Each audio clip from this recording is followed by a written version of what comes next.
জয় জয় জগন্নাথ মিশ্রের নন্দন ত্রিভুবনে করিযান চরণ বন্দন, ত্রিভুবন করে যান চরণ বন্দন। এখানেই সিদ্ধান্ত। স্বর্গমর্ত পাতালে যে যেখানে আছে, অনন্ত কোটি ব্রহ্মাণ্ডে যত দেবদেবী থেকে শুরু করে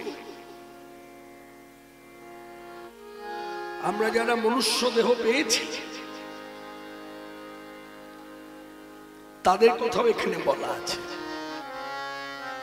যার জন্য বলছে ত্রিভুবন, স্বর্গ মর্ত পাতাল, যে যেখানে আছে সকলেই যার চরণ বন্দনা করে তিনি হলেন শাস্ত্রীয় বিচারে কলিযুগে সাক্ষাৎ ভগবান শ্রীকৃষ্ণ চৈতন্য। এখানেই তো সিদ্ধান্ত। ভগবান আমরা কাকে বলবো? খুব সহজ ভাবে উত্তর দিলে, সকলে যার চরণ বন্দনা করে।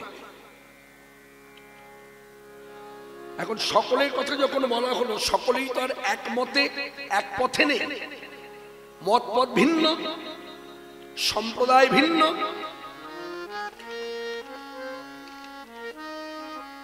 তথাপিও বলা হচ্ছে যে যে মতে যে পথেই থাকুক না কেন, যে সম্প্রদায়ে সে ভুক্ত থাকুক না কেন, সকলেই কিন্তু কি করছে? চৈতন্যদেবকে ভক্তি করছে। কি জ্ঞান করে? সাক্ষাৎ ভগবান জ্ঞান। এই নিয়ে যদি আমি তর্ক করি, যারা ভক্তিরসে ডুবে গেছে তারা কিন্তু আমার এই তর্কের সমাধান করতে কখনো এগিয়ে আসবে না, তাদের দায়বদ্ধতাও নেই। কেননা ভগবত তত্ত্বটা বোঝাবার বস্তু নয়, ভগবত তত্ত্বটা বুঝে নেওয়ার বস্তু নয়। কেউ যদি ভাবে, আমি আমাকে দিয়ে বলি যে আমার যতটুকু শাস্ত্র জ্ঞান আছে, এখন আমি যদি সভা মধ্যে বক্তা হয়ে দাঁড়িয়ে ভাবি যে এত শ্রোতাবর্গ সব এসেছেন, তাদেরকে যদি আমি ভালো করে এই ভগবত তত্ত্বটা বুঝিয়ে দিতে পারি, তাহলে এরা বুঝিয়ে যাবে। আর যে শুনছে তারও যদি ভাব আসে যে আমি বুঝে নেব, এই দুটো কথাই কিন্তু ভুল। এ বোঝাবার বস্তু নয়, বুঝে নেবারও বস্তু নয়। তাহলে এত মানুষ জড়ো হয় কেন? এই এত মানুষের সঙ্গে আমরাও আছি, এই আমরা যে সকলে জড়ো হই হরিবাস কেন? ভগবত লীলা কথা শুনবার জন্য। তাহলে কি বৃত্তি নিয়ে শুনি? বৃত্তিটা কিন্তু সকলের এক। এখানে জ্ঞান তুচ্ছ, কর্মকাণ্ড তুচ্ছ, আসল হচ্ছে উপলব্ধি। যার জন্য আজও সাধু সন্ত বৈষ্ণব সিদ্ধ মহাত্মান তারা শাস্ত্রগত বিচার করে সব দিক ভেবে তারা সুন্দর একটি কথা বলে। কথাটা ভক্তিরাজ্যে খুব প্রচলিত, কথাটা ভক্তিরাজ্যে খুব প্রচলিত। এই যে বলবার কথা নয়, এই যে বলবার কথা নয়, শুধুই অনুভবের বিষয়, বলবার কথা নয়। শুধুই অনুভবের বিষয়, বলবার কথা নয়। শুধুই অনুভবের বিষয়, বলবার কথা নয়। শুধুই অনুভবের আমার বিষয়, গৌর গোবিন্দ লীলা মাধুরী, শুধুই অনুভবের বিষয়, গৌর গোবিন্দ লীলা মাধুরী, শুধুই অনুভবের গৌর বিষয়, গোবিন্দ লীলা মাধুরী। বলবার কথা নয়। এই যে বলবার কথা না, এ বুঝে নেবারও কথা না, শুধুই অনুভবের বিষয়। অনুভব যার আছে তার কাছে শুধু ভগবান আছেন কথাটা বলে তারা ক্ষান্ত হয় না, এর সঙ্গে আরো দুটো কথা জড়িয়ে দেয়। অতএব সব মিলিয়ে তাহলে কয়টি কথা হলো? তিনটি কথা। এই তিনটি কথাই হচ্ছে শাস্ত্রসম্মত কথা। এ কথা কারোর মন গড়া বা চলতি কথা আমরা বলি, বানানো কথা নয়। এ কথা বানিয়ে বলে না, এ কথা বক্তা হয়ে যখনই আপনি এখানে এসে দাঁড়াবেন বা বসবেন, বসেও তো হরি কথা বলে, তা বসে বলুন আর দাঁড়িয়ে বলুন। আপনি যদি শাস্ত্রীয় ট্র্যাক অনুযায়ী চলে, অশাস্ত্রীয় কথা বাদ দিন, শাস্ত্রীয় ট্র্যাক ধরে আপনি যদি যান, আপনার মুখের কথা বক্তার মুখের কথা একই হবে। কেন এক হয়? সহজ, বক্তাও দাস, শ্রোতাও দাস। তাহলে প্রভুকে, প্রভু হলেন কলিযুগে শ্রীকৃষ্ণ চৈতন্য, আমরা সকলেই তার দাস। আবার কি আশ্চর্য দেখুন, সেই শ্রীকৃষ্ণ চৈতন্য যাকে আমরা ভগবত জ্ঞানে দেখছি, তিনি এমনই ভগবান, তিনি আবার আমাদেরকে শিক্ষা দিলেন, প্রভু কৃষ্ণ তুমি আমি সকলেই তার দাস। যার জন্য চৈতন্যদেব শ্রীমুখে বলেছেন, শ্রীমুখে বলেছেন, তুমি প্রভু আমি দাস, তুমি প্রভু আমি দাস, তুমি প্রভু, তুমি প্রভু, অন্য কেউ নয়, তুমি প্রভু আমি দাস, তুমি প্রভু আমি দাস। ওগো পুরাণের অভিলাষ হয় যেন ব্রজে বাস, পুরাণের অভিলাষ হয় যেন ব্রজে বাস, ওগো পুরাণের অভিলাষ, তুমি প্রভু আমি দাস। ভগবান কলিযুগে দাস হয়ে শিক্ষা দিলেন যে কিভাবে কৃষ্ণ ভজন করতে হয়, কৃষ্ণ ভজনে কতটা নিষ্ঠা রাখতে হয়। এই শিক্ষাগুলো চৈতন্যদেব যদি না দিতেন, আজকে আমার আপনার কারোরই জানা হতো না। আর এই ভাবটা প্রকাশ করবার দরুন কি হলো, আমি তো মূর্খ, আমি আমাকে দিয়ে বলি, আমি তো মূর্খ। ভক্তিরাজ্যের জ্ঞান আর লেখাপড়া জ্ঞান এক নয়। মনে রাখবেন, এই পথে অনেক সাধু মহাত্মান, সিদ্ধ মহাপুরুষ, সিদ্ধ মহাত্মান যাকে বলে, অনেক আছে যাদের কোনো পুঁথিগত বিদ্যা নেই, কিন্তু অনর্গল তারা বেদের কথা বলছে, অনর্গল তারা পুরাণের কথা বলছে, অনর্গল তারা রামায়ণের কথা বলছে, অনর্গল তারা মহাভারতের কথা বলছে, অনর্গল তারা ভাগবতের কথা বলছে, অনর্গল তারা চৈতন্য চরিতামৃত চৈতন্য ভাগবতের কথা বলছে। কি করে বলছে? পড়াশোনা না জানলে তো অক্ষর জ্ঞান আসবে, তাহলে বলে কি করে? এই পথ হচ্ছে ভক্তির পথ, ভাবের পথ।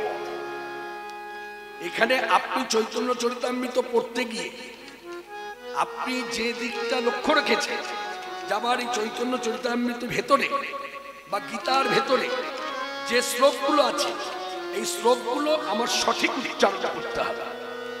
আপনার লক্ষ্যটা উচ্চারণের দিকে, যেখানে ভাবটা উধাও হয়ে গেছে। আর সিদ্ধ মহাত্মাদের লক্ষ্যটা কিন্তু উচ্চারণের দিকে নয়, ভাবের দিকে। তারা ভাবে জয় করে নিয়েছে। তারা যখন বলে ভাব দিয়ে বলে, কারণ এটা ভাবের রাজ্য। এখানে জ্ঞান তুচ্ছ, ইত্যাদি কর্মকাণ্ড তুচ্ছ, ভাব প্রধান। আমি একটি জ্বলন্ত প্রমাণ তুলে ধরি, সবাই শুনছেন, মন দিয়ে শুনুন। জ্বলন্ত প্রমাণ মানে উজ্জ্বল দৃষ্টান্ত, এর উপরে আর দৃষ্টান্ত হয় না। বলে কিরকম? আমাদের শ্রদ্ধেয় স্বর্গীয় বীরেন্দ্রকৃষ্ণ ভদ্র মহাশয়, তিনি চণ্ডীপাঠ করে গিয়েছেন। তিনি যে চণ্ডীপাঠ করেছেন, আপনার শিক্ষাগত যোগ্যতায় আপনি সংস্কৃত ভাষা সম্বন্ধে যেভাবে অবগত, আপনি ওই চণ্ডীপাঠ শুনে দোষ খুঁজে পেলেন। হতেই পারে এক দু জায়গায় হয়তো স্বর্গীয় বীরেন্দ্রকৃষ্ণ ভদ্র মহাশয়ের উচ্চারণে ভুল হয়েছে। উচ্চারণ, সংস্কৃত উচ্চারণটা যেভাবে করা উচিত, হয়তো সেখানে তিনি জানলেন। বেশ, মেনে নিলাম। এবার আপনার কথা বলুন, এবার আপনি যে এত সংস্কৃত ভাষা সম্বন্ধে অবগত, এত ভালোভাবে রপ্ত করেছেন, আপনার প্রোনাউন্সিয়েশন এত ভালো সংস্কৃত শ্লোকে, সংস্কৃত ভাষা, আপনি কি করলেন? আপনিও চণ্ডীপাঠে বসলেন, কিন্তু আপনার চণ্ডীপাঠের ধারে কাছে কেউ নেই, কেউ শোনেও। কারণটা কি? আপনি তো পারফেক্ট, আর সেখানে তো ভেজাল। তাহলে ভেজালটা নিচ্ছে কেন মানুষ? এইভাবে বলতে চাই গোদা বাংলায়। মনে রাখবেন, ভেজাল কথাটা মানে কথার অর্থ হচ্ছে তার উচ্চারণে ভুল, আপনি দোষ ধরেছেন আর আপনি উচ্চারণ ঠিক করছেন, অথচ আপনারটা কারো হৃদয় স্পর্শ করলো না, সবাই শুনল, এই জায়গাটা ছুঁতে পারলেন না।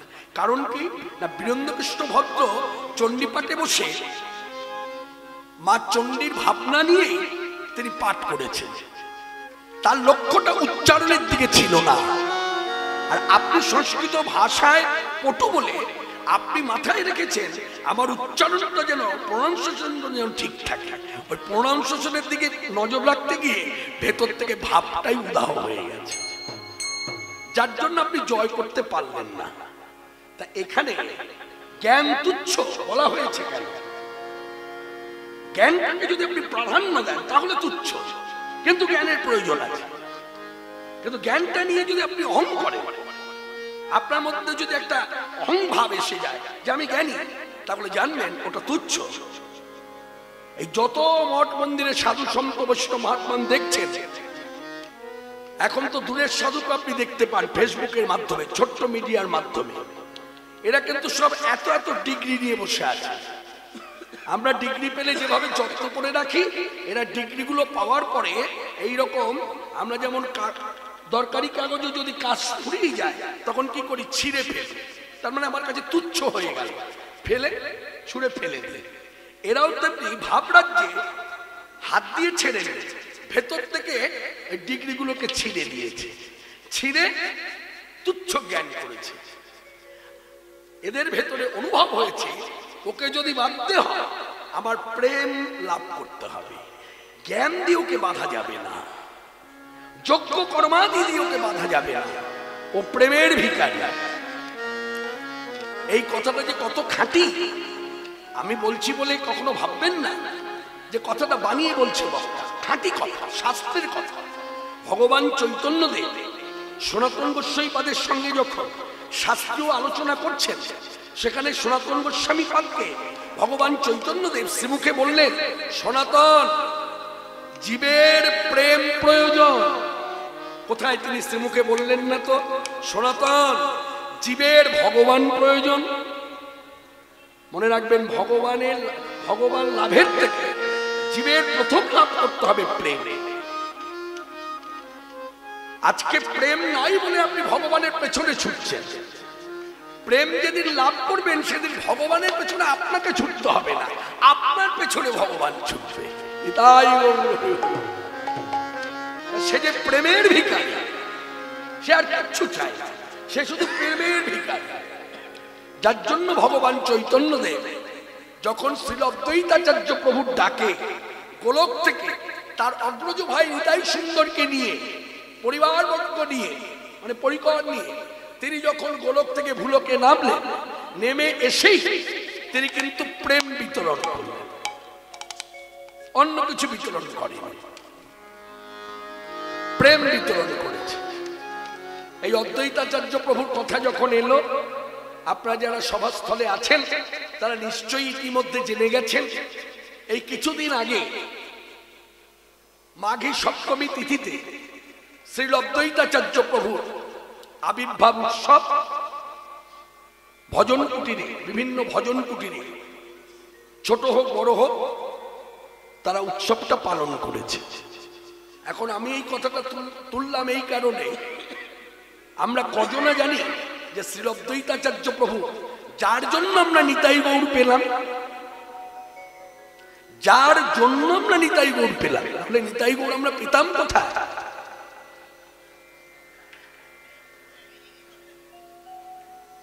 হরে কৃষ্ণ। যারে দয়ায় গৌর পেলাম আমরা, যারে দয়ায় গৌর পেলাম আমরা, যারে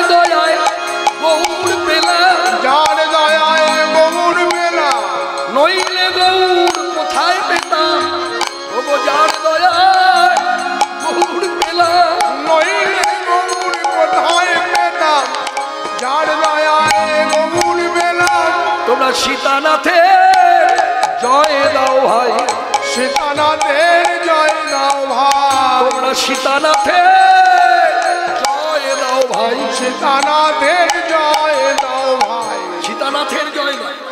মহাবিষ্ণু হ্যাঁ, এই সীতানাথ তত্ত্ব বিচারে মহাবিষ্ণু অবতার, শ্রী অদ্বৈত চন্দ্র জয় জয় জয় মহাবিষ্ণু অবতার, শ্রী অদ্বৈত চন্দ্র জয় জয় মহাবিষ্ণু অবতার, শ্রী অদ্বৈত চন্দ্র জয় জয় রোহিণী নন্দন বলরাম নিত্যানন্দ, জয় জয় রোহিণী নন্দন বলরাম নিত্যানন্দ, জয় জয় যশোদানন্দন সচি শচী সুত চন্দ্র, জয় জয় যশোদানন্দন সচি সুত চন্দ্র। ব্রজের কানাই গৌর হলো, সবাই জানে এই তত্ত্ব, সবারই জানে। ব্রজের কানাই গৌর হলো, ব্রজের কানাই গৌর হলো, ব্রজের কানাই গৌর হলো, ব্রজের বলাই নিতাই হলো, ব্রজের কানাই গৌর হলো। আচ্ছা, কানাই কেন গৌর হলো সবার জানা, এই তত্ত্ব আমরা সবাই জানি। ব্রজের কানাই কেন গৌর হয়ে,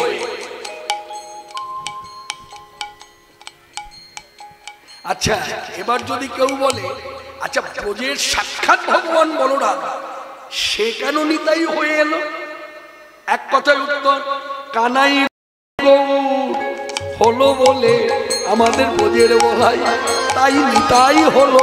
হরি হরি কানাই গৌর হলো বলে ব্রজের বলাই নিতাই হলো, আমাদের কানাই গৌর হলো বলে নিতাই গৌর দরশিয়ে হরি বলো।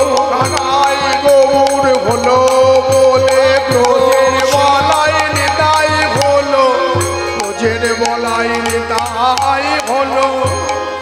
এবার যে কথার উপরে ভিত্তি করে কথাটা বাড়লো সেই মূল কথাটায় ফিরে আসে।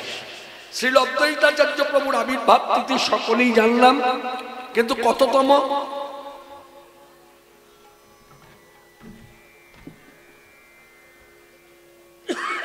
আমি একটা নিম্নমানের দৃষ্টান্ত দিয়ে বলি, নিজের ঘর দিয়ে।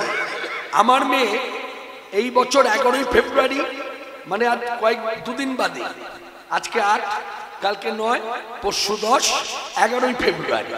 11ই ফেব্রুয়ারি হলো আমার মেয়ের জন্মদিন। এই জন্মদিনটা আমি জানি, এবং আমার যে আত্মীয় পরিবার আছে, আমার মেজো ভাই বড় ভাই, তাদের যে আবার ছড়িয়ে গেছে তারাও জানে। তা এইরকম প্রত্যেক পরিবারে জন্মদিন নিয়ে আলোচনা আছে, কিন্তু ভক্তিরাজ্যে আমরা যারা বসতি করে আছি আমরা এই খোঁজ খবরগুলো খুব কম রাখি। তাই আজকের সভা থেকে জানাই, যাদের জানা আছে তারা মিলিয়ে নিন বক্তা ঠিক তথ্য দিল কিনা। এটা তথ্য। আমি কিন্তু সবসময় যতবার আপনাদের সভাতে সুযোগ পেয়েছি চুক্তিবদ্ধ হয়ে হরি কথা বলা, আমি কিন্তু কথা এইভাবে উপস্থাপনা করে থাকি, কারণ আমি বদ্ধ উন্মাদের ভাবনা নিয়ে কখনোই বলবো না যে যা জানি সব আমি জানি আর কেউ জানে না। মনে রাখবেন, একটি মানুষ পৃথিবীতে আসার পর এক জন্মে সব জেনে উঠতে পারে না, তাকে পুনঃ পুনঃ আসতে হয়। সবকিছু জেনে উঠতে পারে না মানে ভক্তি রাজ্যে, জড়জগতের কথা দিয়ে বলি, জড়জগতে এক জন্মে অনেক কিছু জানা হয়ে যায়, কিন্তু ভক্তি রাজ্যে জানতে গেলে তাকে পুনঃ পুনঃ আসতে হবে এবং ভগবানের কাছে নিবেদন করতে হবে, ভগবান শুনেছি 84 ক্রোশ যোনি ভ্রমণ করবার পর মনুষ্য দেহ, এটা ভাবরাজ্যের কথা। আগে ভাগে বলে দিই, যারা এসেছে, যারা দাঁড়িয়ে আছে, যারা বসে আছে, হরিকথা শুনছেন, দয়া করে এই ভক্তি রাজ্যের কথাগুলো নিয়ে ল্যাবরেটরিতে যাবেন না, কেন এটা যুক্তিবাদীদের কথা নয়, এটা যুক্তিবাদীদের মঞ্চ নয়। দুটো পথ আলাদা। আপনি আগে বিচার করবেন নিজেকে যে আপনি কোন পথ নেবেন, যুক্তির পথ, তাহলে আপনি তথ্য নিয়ে থাকুন। আর আপনি যদি ভক্তিবাদী হয়ে থাকেন তাহলে ভক্তি রসে ডুবে যান। অন্ধের মতো বিশ্বাস নিয়ে এই পথে থাকুন, এক কথায় উত্তর। অন্ধের মতো বিশ্বাস যদি আপনার না থাকে তাহলে আপনি এই পথ ছেড়ে যুক্তির পথে যান। দয়া করে এই পথে থেকে যুক্তিবাদীদের মতো কথায় কথা ভক্তি রাজ্যে যারা বসতি করে আছে তাদের অন্তত ছোবল মারবেন না, এটা উচিত নয়। কেননা যারা ভক্তিবাদী, একবার আস্তে আস্তে যারা ভক্তিবাদী তাদের আচরণটা দেখবেন, তারা কখনো যুক্তিবাদীকে আঘাত করে কথা বলে না। বলে আমি তো দেখি না, আমি যে সাধু সঙ্গ করেছি এই কীর্তন জগতে এসে, আমার পরমারাধ্য গুরুদেব, তার নাম আপনারা সকলেই জানেন, গুগল সার্চ করলে তার বায়োডাটা পেয়ে যাবেন, তার সব পরিচয় পেয়ে যাবেন। তিনি হলেন ওম বিষ্ণুপাদ ডক্টর মহানামব্রত ব্রহ্মচারী। সেই ঘরের আশ্রিত হয়ে আমি যা দেখেছি, বিভিন্ন মঠ মন্দিরে কীর্তন করতে গিয়ে সাধুদের যা দেখেছি আচরণ, তাতে সাধুরা, বৈষ্ণব ধর্মাবলম্বী সাধুরা কখনো যুক্তিবাদীদের আঘাত দিয়ে কথা বলে না। তারা প্রত্যেককে মর্যাদা দেয়। দয়া করে যারা যুক্তিবাদী তারা মর্যাদা দিতে না পারেন, অমর্যাদা করবেন না। ভক্তিরাজ্যের একটা মর্যাদা আছে। ভক্তিরাজ্যের কথাগুলো উপলব্ধির বস্তু, এটা লেখাপড়া দিয়ে বোঝা যায় না। তা যাই হোক, আজকে সবাই আমরা যারা জড়ো হয়েছি, আমি আপনাদের কাছে তথ্যটা তুলে ধরি। এবছর অদ্বৈতাচার্য প্রভুর 591তম জন্মোৎসব পালন হলো। কততম? 500 মনে থাকবে? এবছর যদি মনে রেখে দেন তাহলে যতদিন বেঁচে থাকবে এক এক করে বাড়িয়ে যাবে, তাহলে সমাধান। 591তম জন্মোৎসব পালন হলো। এই ছিল অদ্বৈতাচার্য প্রভু। এই অদ্বৈতাচার্য প্রভুর কথাটা ভক্তিরাজ্য থেকে প্রাধান্য দিতে হবে। ইনি হলেন নিতাই গৌর আনা ঠাকুর। নিতাই গৌরকে এনেছেন, কেঁদে কেঁদে এনেছেন, এবং তার সেবিত বিগ্রহের নাম রাধা মদন গোপাল। সেই রাধা মদন গোপালের আকৃতিটা আপনি যদি দর্শন করেন শুধু সাধারণ চোখ দিয়ে, তাহলে দেখবেন রাধারানী দাঁড়িয়ে আছে আর গোবিন্দজি দাঁড়িয়ে আছে, আর নাম দেওয়া হয়েছে বিগ্রহে রাধা মদন গোপাল। কিন্তু না, এই রাধা মদন গোপালকে ভাব রাজ্যে দাঁড়িয়ে ভক্তি রাজ্যে প্রবেশ করে সাধু সন্ত বৈষ্ণব মহাত্মা সিদ্ধ মহাত্মা তারা উচ্চস্বরে বলছে, গৌরাকৃতি মদন গোপাল, গৌরাকৃতি মদন গোপাল, গৌ আকৃতি মদন গোপাল, গৌরাকৃতি মদন গোপাল, রাধা মদন গোপাল, রাধা মদন গোপাল, রাধা মদন গোপাল, রাধা মদন গোপাল, রাধা মদন গোপাল, রাধা মদন গোপাল, রাধা মদন গোপাল, মদন গোপাল, মদন গোপাল, রাধা মদন গোপাল, রাধা মদন গোপাল, রাধা মদন গোপাল, রাধা মদন গোপাল, রাধা মদন গোপাল, রাধা মদন গোপাল, রাধা মদন গোপাল।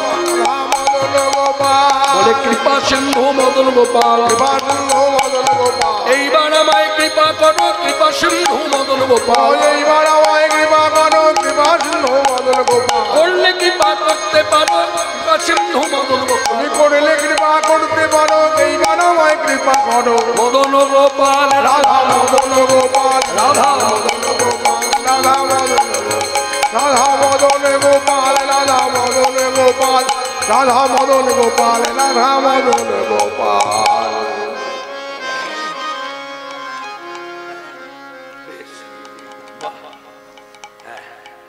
আপনারা দেখলেন মাল্যদান হলো, একটি শাস্ত্রীয় গ্রন্থ আমার হাতে তুলে দেওয়া হলো, আর একটি ওটা কি রে দেখি, হ্যাঁ ওটা, হ্যাঁ স্মারক তুলে দেওয়া হলো।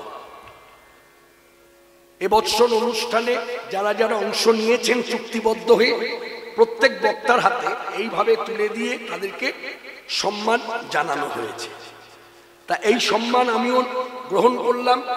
আজকের সভায় দাঁড়িয়ে আমি ভক্তিরাজ্যের কথা চিন্তা করে সকলকে বলবো উচ্চস্বরে আমার সঙ্গে কবিতার মতো করে বলুন, হরে কৃষ্ণ হরে কৃষ্ণ হরে কৃষ্ণ হরে কৃষ্ণ কৃষ্ণ কৃষ্ণ কৃষ্ণ কৃষ্ণ হরে হরে হরে হরে হরে রাম হরে রাম হরে রাম হরে রাম রাম রাম রাম রাম হরে হরে। হরে হরে। সেই অদ্বৈতাচার্য প্রভুর আনা ঠাকুর রাধা কৃষ্ণ মিলিত বিগ্রহ আমার চৈতন্য গোসাই, মাখামাখি তো। এই দেহের মধ্যে আমার ভগবান শ্রীকৃষ্ণ আছে, আর ভক্ত শিরোমণি আমার রাধা ঠাকুরানীও আছে, দুই মিলিত তনু আমার গৌর। এই কথাটা ভক্তিরাজ্যে যারা আছে তারা মানবে, যারা যুক্তিবাদী তারা মানবে না। যুক্তিবাদীরা কিন্তু আবার অনেক অন্য কথা বলবে। কি বলবে বলে দিই, যুক্তিবাদীরা বলবে মহাপ্রভু গৌরসুন্দর বিপ্লবী ছিল। তাহলে কি ভুল বলছেন উনি? দেখুন, ভক্তিরাজ্যে বসতি করলে বৃত্তির কিরকম পরিবর্তন হয়। দোষী সাব্যস্ত করবার আগে চিন্তা করে নেয় কি বলবো। যিনি বললেন বিপ্লবী তিনি ভুল বলেন। তিনি যে প্ল্যাটফর্ম থেকে দাঁড়িয়ে গৌরসুন্দরকে দেখেছেন, তিনি যা বলেছেন ঠিক বলেছেন। আর আমি যে ভক্তিরাজ্যের প্ল্যাটফর্ম থেকে দাঁড়িয়ে বললাম রাধা কৃষ্ণ মিলিত বিগ্রহ চৈতন্য, এটাও ঠিক। দুজনের প্ল্যাটফর্মটা আলাদা। এখানে যে কোনো বক্তাকে দোষী সাব্যস্ত করবার আগে তার প্ল্যাটফর্মটা নিয়ে চিন্তা করবেন, যে তিনি কোন জায়গা থেকে বলছেন, তিনি কোন অনুভব থেকে বলছেন। তিনি ঐতিহাসিক দিক থেকে বিচার করে তিনি আখ্যা দিলেন গৌর আমার বিপ্লবী। আর ভক্তিরসে যারা ডুবে গেছে তারা তত্ত্ব বলছেন রাধা কৃষ্ণ মাখামাখি তনু গৌর সুন্দর। সেই গৌর সুন্দর এলেন, এসে কি করলেন, খুব সকলের কাছে প্রথমেই বলেছি, এসে কি করেছেন, প্রেম দান করেছেন।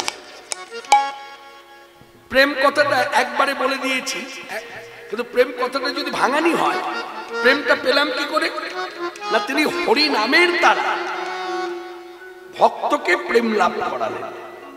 আজকে প্রত্যেক ভক্তের মধ্যে যে প্রেম ভালোবাসা জেগেছে কৃষ্ণের প্রতি, ভগবান শ্রীকৃষ্ণের প্রতি, এটা কিন্তু হরিনাম করে বলেই। হরিনামের মুখ্য ফলই হলো প্রেম লাভ।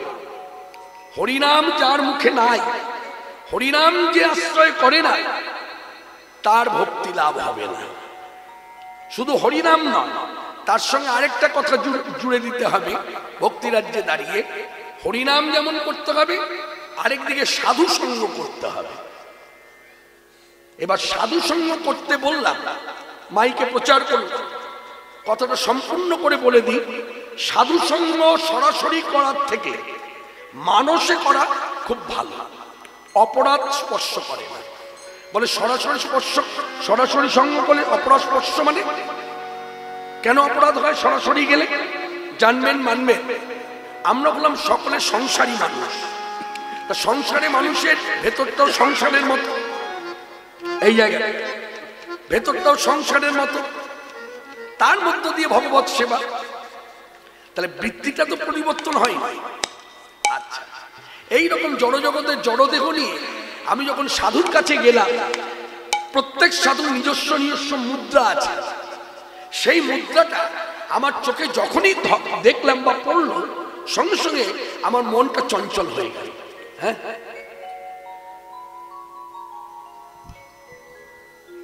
আমি কিন্তু মুদ্রা দিয়ে বোঝাতে চাইলাম, এই কথার মধ্যে সব জড়িয়ে আছে, এটা ভেঙে বলবো না, তাহলে কদর্য হয়ে গেল। যেমন একটা দৃষ্টান্ত দিতে পারি, এই যে মহাকুম্ভে অনেকে ছুটে গেছে, কারো কারো লাভ হয়েছে, কারো কারো সঙ্গ করতে গিয়ে ক্ষতিও হয়েছে।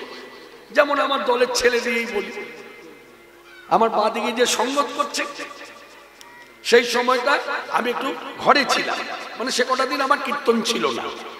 ও আমার কাছে সময় চাইলে যে দাদা আপনার যখন এই কয়দিন কীর্তন নেই, আমি একটু কুম্ভ থেকে ঘুরে আসি। আমি বললাম হ্যাঁ আয়, আর কিছু বললাম না। কুম্ভ থেকে ঘুরে যখন এলো, আবার আমার সঙ্গে জুড়লো, কীর্তনে গেল। আমি গাড়িতে যেতে যেতে ওকে জিজ্ঞাসা করলাম, কুম্ভে গেলি কি পেলি? এক কথায় বললো, কত ল্যাংটো সাধু, আমি যা বোঝার বুঝে গেলাম, আর একটা প্রশ্ন কথা কিচ্ছু বললাম না। তাহলে এইটা হলো দৃষ্টান্ত। মানে এই যে ও সরাসরি গেছে সাধু সঙ্গ করতে, দোষ নিয়ে এসেছে। এর থেকে মানুষে সাধু সঙ্গ করলে এই দোষটা ধরে না। মানুষ সাধু সঙ্গ কিরকম? সাধুদের জীবনী কথা পড়ুন, সাধুদের জীবনী কথা দূরে থেকে শুনুন, সাধুদের স্মরণ মনন করুন। সরাসরি সঙ্গে মনটা যদি ঠিক থাকে তাহলে আপনি অনেক কিছু লাভ করতে পারবেন। সাধুদের অঙ্গের যে বাতাস, এই বাতাসের সঙ্গে জড়জগতে যে বাতাস বয়, সেই বাতাসের সঙ্গে মিশ্রিত হয়ে আমার আপনার গায়ে যদি লাগে, তাহলে জানবেন অনর্থ বিনাশ হয়, তার সঙ্গে সঙ্গে জীবের ভক্তি লাভ হয়। যার জন্য অনেকে সাধুর দরবারে যায়, কিন্তু তার আগে নিজেকে তৈরি করতে হবে। এই জায়গাটা বলার জন্যই এতটা বিন্যাস করলাম। এটা ঠাকুর মহাশয় পদাবলী দিয়ে সিদ্ধান্ত দিয়েছে। ঠাকুর মহাশয়ের পদাবলী তো আছে যে সাধু সঙ্গ করতে হবে, শুধু হরিনাম করলে হবে না। হরিনাম আর সাধু সঙ্গ মিশ্রিত দুর্লভ কৃষ্ণ ভক্তি লাভ। যার জন্য চৈতন্যদেব সে প্রথম কি করলেন? পথে পথে নদী যায়, পথে পথে নদী যায়, হরিনাম কে বেড়ায়। পথে পথে নদী যায়, হরিনাম কে বেড়ায়। পথে পথে নদী যায়, হরিনাম কে বেড়ায়। পথে পথে নদী যায়, হরিনাম গে বেড়ায়। পথে পথে নদী যায়, হরি হরি বলে নেচে নেচে চলে, রাধা প্রেম ভাবে গোড়া নাই। মুখে হরি বলে নেচে নেচে চলে, রাধা প্রেম ভাবে গোনা নাই। মুখে হরি বলে, মুখে হরি বলে, মুখে হরি বলে নেচে নেচে চলে, রাধা প্রেম ভাবে গোড়া নাই। মুখে হরি বলে নেচে নেচে চলে, রাধা প্রেম ভাবে গোনা নাই। পথে পথে নদী যায়, হরিনাম কে বেড়ায়। পথে পথে নদী যায়, রাধার প্রেমে পাগল পারা, হয়ে দিশে হারা। রাধার প্রেমে পাগল পারা, হয়ে দিশে হারা। শ্রী রাধা প্রেমে পাগল পারা, হয়ে দিশে হারা। রাধার প্রেমে পাগল পারা, হয়ে দিশে হারা। তু নয়নে শুধু বহে প্রেম বাণী ধারা। নয়নে শুধু বহে প্রেম বাণী ধারা। সে যে নদীয়ার পথে প্রেমের ভিখারি, নাম প্রেম বন্যায় জগৎ ভাষায়। নদীয়ার পথে প্রেমের ভিখারি, নাম প্রেম বন্যায় জগৎ ভাষা। পথে পথে নদী যায়, হরিনাম কে বেড়ায়। পথে পথে নদী যায়, হরিনাম